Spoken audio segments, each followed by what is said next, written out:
Hindi lang sa cartoons o kwento natin makikita ang mga kakaibang hayop.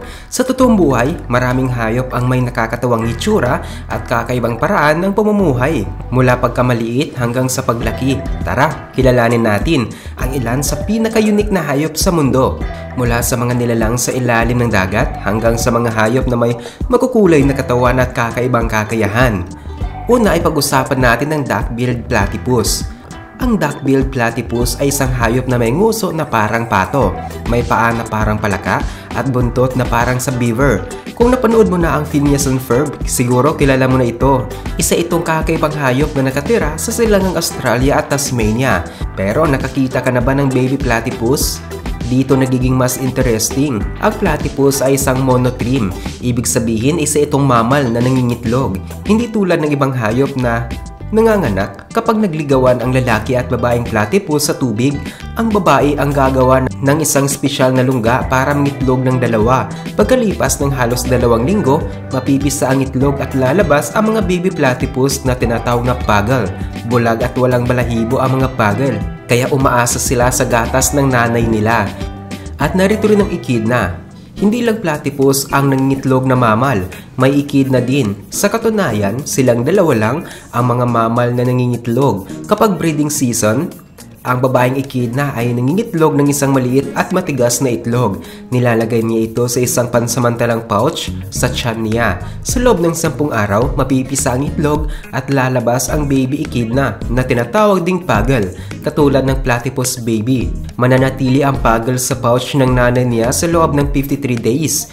Hindi agad lumalabas ang mga tinik niya. Siyempre, ayaw ng nanay masaktan.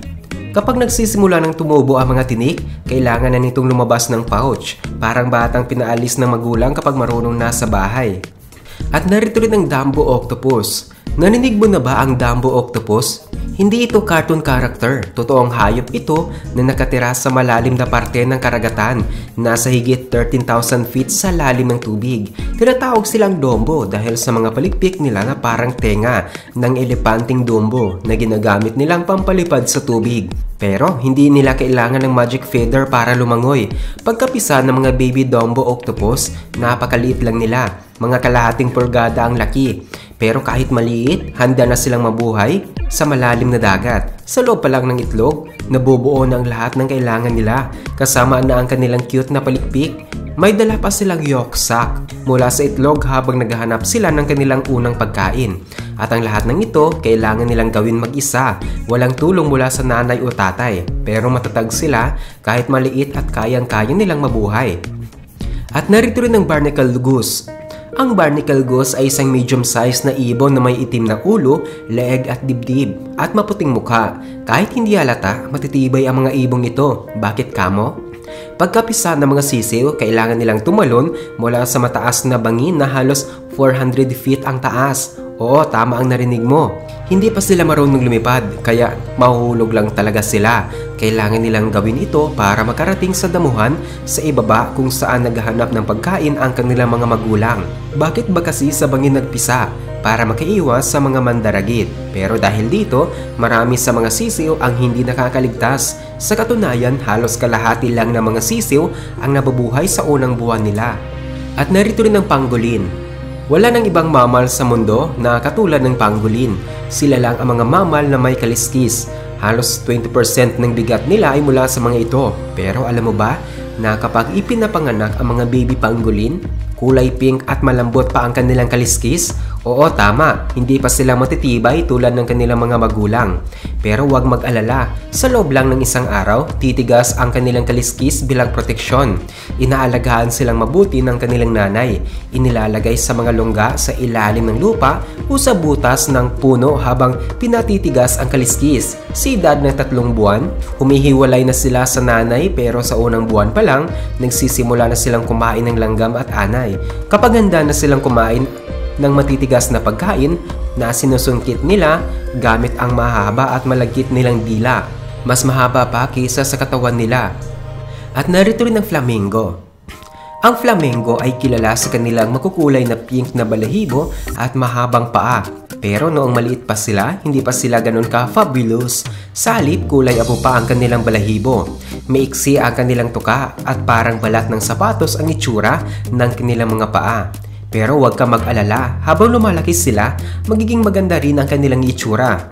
Paano sila nagiging pink? Dahil ito sa kinakain ng kanilang mga magulang. Parehong lalaki at babae na flamingo ay gumagawa ng espesyal na gatas sa kanilang lalamunan. Kulay pula ito dahil sa kinakain nilang algae at maliliit na hipon. Kapag natunaw ang pagkain ito sa katawan nila, nagkakaroon ng pulang kulay ang taba ng flamingo at kumakalat ito sa kanilang katawan.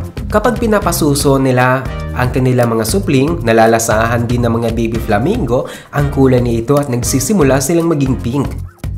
At narito rin ang ladybugs. Kilala ang ladybugs sa kanilang bilog at cute na itsura. Pero noong baby pa sila, nakakatakot ang itsura nila. Pagkalipas ng 4 na araw mula sa pagkakaitlog, lumalabas ang kanilang larvae at agad na kumakain ng marami. Sobrang takaw nila, nakakain ng dosin-dosin ng aphids o maliliit na insekto sa isang araw. Pagkalipas ng 1 linggo, kapag handa na silang mag-transform, dumikit sila sa isang dahon. Dito nagbabago ang kanilang anyo. Puputok ang kanilang likod at lalabas ang pupa. Pagkalipas ng ilang araw, lalabas na ang fully formed ladybug. Handa ng harapin ang mundo. Mahirap paniwalaan na ang cute na ladybug ay galing sa isang nakakatakot na larva, pero ganun talaga ang kalikasan. Punong-puno ng mga nakakagulat na pagbabago. Kaya sa susunod na makakita ka ng ladybug, alalahanin mo kung gaano kahaba ang pinagdaanan nila bago maging ganun kaganda. At narito rin ang skates. Narinig mo na ba ang mermaid purse?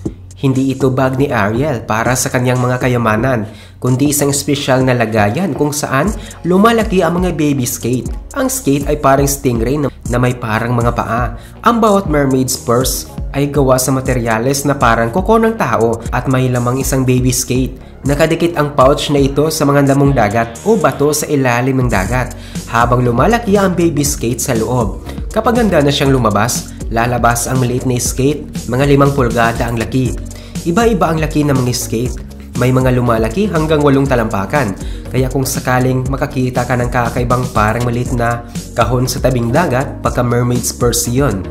Isang paalala ng mga kamanghamangang nilalang sa ilalim ng dagat. At narito rin ang axolotl. Ang axolotl ay nagmula sa Mexico. Kapag napisa, halos kalahating pulgada lang sila at halos kita ang loob ng kanilang katawan, parang x-ray. Pinaka-cool sa kanila ay ang kanilang parang korona na hasang sa leeg. Parang suot nilang feather boa pero importante ito sa kanila dahil dito sila humihinga sa tubig. Hindi tulad ng ibang amphibians, habang buhay nilang dala ang kanilang hasang. Pagkalipas ng 10 araw, magsisimula ng tumubo ang kanilang mga paa pero aabuti ng 18 months bago sila tuluyang lumaki. Hindi sila nagmamadali, chill lang sila sa paglaki.